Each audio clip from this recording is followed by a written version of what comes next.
Our featured speaker began his career as a general dentist in the U.S. Air Force. And over the past 30 years, he has worked as an oral and maxillofacial surgeon. And today, he is America's favorite oral surgeon. Please welcome the esteemed Dr. Ted Grellner.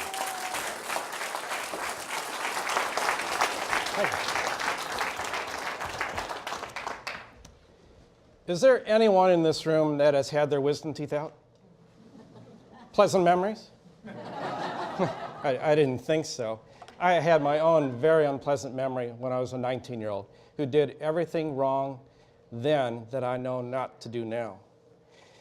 Surprisingly, after that, I went into oral surgery after doing dentistry.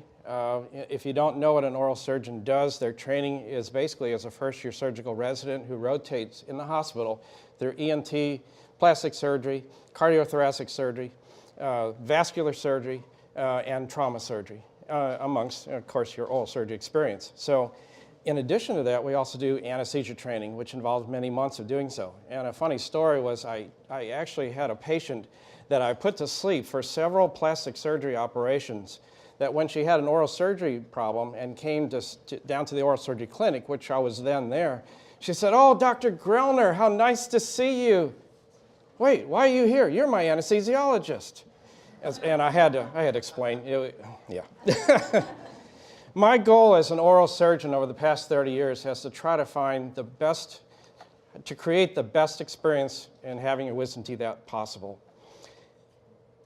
You know, mine was a poor one, and I was going to make a change. So after having removed over 10,000 wisdom teeth in patients aged 13 to 100, I've found that age group that actually has the best experience.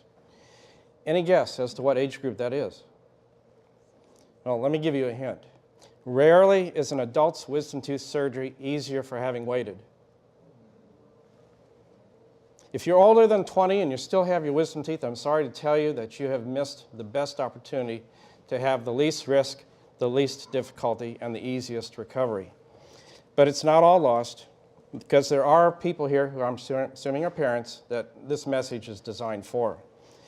Now, how did you miss, if you're that 20-year-old and older, how did you miss that opportunity? Well, unless your general dentist, your pediatric dentist, or your orthodontist pushed you to do what you needed to do, that quirk of nature passes. It comes and goes silently without any fanfare.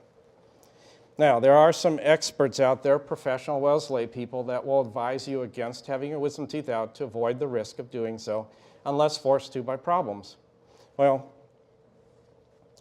to a degree, you know, they're correct in that, except it's not true for all ages. Now, this weekend, I've been on the campus of the West Point. I've shared the stage with such greats as Buzz Aldrin and Lieutenant General Russell Honore. And in the atmosphere and the spirit of leadership, I'm going to be your thought leader for the next few minutes on wisdom teeth. Now, are there any parents here? Fantastic. This message is for you because it turns out the age of 15 to 20 is actually that age that is the magical one. There are two things that make wisdom tooth surgery easier, less risky, and less difficult than it would be as an adult. The root of the matter is this. That's number one. The secret actually relates to maturity. I'm not talking about the maturity of the teen. I'm talking about the maturity of their roots.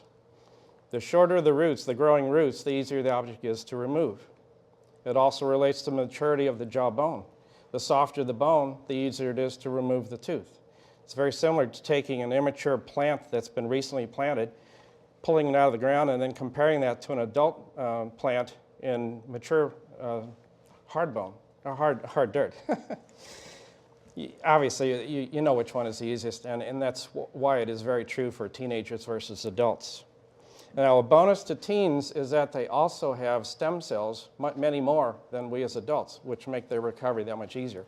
Have you ever heard of a teen who has recovered slower than an adult having the same surgery? No. So what if the teeth haven't come into the mouth yet? Well, that's a great opportunity because you haven't had a chance to get infected. Once those teeth start to penetrate through the gum, the gum gets infected and can cause an infection, and you're at risk for that infection until the day you die, or until those teeth come out. What if your dentist says that you should wait till they come in? Well, I say otherwise, because the opportunity comes before they come in.